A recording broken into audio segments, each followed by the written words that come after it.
Dear students, our topic of discussion is xerophytes. Normally plants को उनके environment के लिहाज से हम डिफरेंट ग्रुप्स में डिवाइड करते हैं, लाइक हाइड्रोफाइट्स, मीज़ोफाइट्स, हेलोफाइट्स और ज़ीरोफाइट्स। और यहाँ पर हमने जिस ग्रुप को डिस्कस करना है दैट इज़ ऑफ ज़ीरोफाइट्स। सबसे पहले हम देखते हैं कि ज़ीरोफाइट्स हम कहते किनको हैं। These are the plants found in areas of limited supply of water, यानी जहां पर पानी की लिमिटेड सप्लाई होगी वहां पर मौजूद प्लांट्स को हम ज़ीरोफाइट्स का नाम देंगे। आप इनको डेजर्ट प्लांट्स का नाम भी दे सकते हैं कि डेजर्ट के अंदर जो प्लांट्स प्रेजेंट होंगे we will call them as xerophytes. और इसकी कॉमनेस्ट एग्जांपल कैक्टस है which can survive in limited supply of water.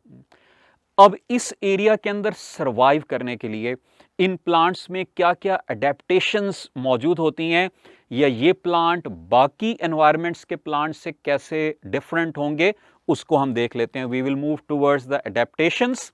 सबसे पहली अडेप्टेशन जो आपने याद रखनी है वो इनके लीव्स से रिलेटेड है। They have small thick leaves. अब स्मॉल लीव्स होने का बेनिफिट क्या होगा, इनका एनवायरनमेंट के साथ कंटेक्ट कम बनेगा और अल्टीमेटली रेट ऑफ ट्रांसपिरेशन कम होगी। थिक लीव्स होने से क्या बेनिफिट होगा, उसी तरह से कि many cells will be away from the direct contact of the environment. वहां से वाटर इवेपोरेट नहीं होगा और वो वाटर को कंजर्व कर सकेंगे। सिमिलरली एक और एडेप्टेशन जो इनमें डेवलप होती है वो क्यूटिकल से रिलेटेड है। They have thick waxy leathery cuticle. Cuticle का रोल आपने पढ़ा हुआ है कि it acts as water barrier, तो वाटर लॉस को मिनिमाइज करना और वाटर की कंजर्वेशन करवाना, ये इस क्यूटिकल का रोल होगा। एक और एडेप्टेशन जो यहां पे हम पढ़ेंगे वो स्टोमेटा से रिलेटेड होगी।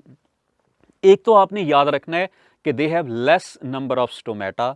दूसरा, इनमें स्टोमेटा सिर्फ लोअर एपिडर्मिस पे प्रेजेंट होंगे और वो भी सुपरफिशियल नहीं होंगे, they will be present in the depressions.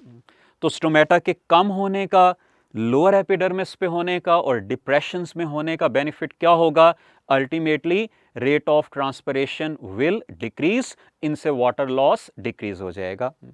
एक और एडेप्टेशन जो यहां पर आपने याद रखनी है कि ड्राइएस्ट सीजन के अंदर, यानी अगर ज्यादा लंबे टाइम के लिए इनको वाटर अवेलेबल नहीं होता, they can shade there leaves. अब लीव्स को शेड करने का फायदा क्या होगा कि वाटर लॉस और मिनिमाइज हो जाएगा, लेकिन नुकसान क्या होगा कि फोटोसेंसिस कम हो जाएगी। अब इस फोटोसेंसिस को कंपनसेट करने के लिए आपने याद रखना है कि इन प्लांट्स के स्टेम भी फोटोसिंथेटिक होते हैं, तो इसलिए अगर लीफ ड्रॉप हो भी जाएगा तो इनमें फोटोसिंथेसिस कंटिन्यू रहेगी।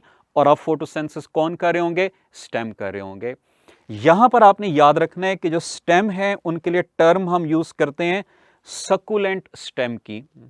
दे हैव थिक सकुलेंट स्टेम, और थिक सकुलेंट स्टेम का बेनिफिट क्या होता है, they act as water storage bodies, यानी these plants have ability to store water in their stem.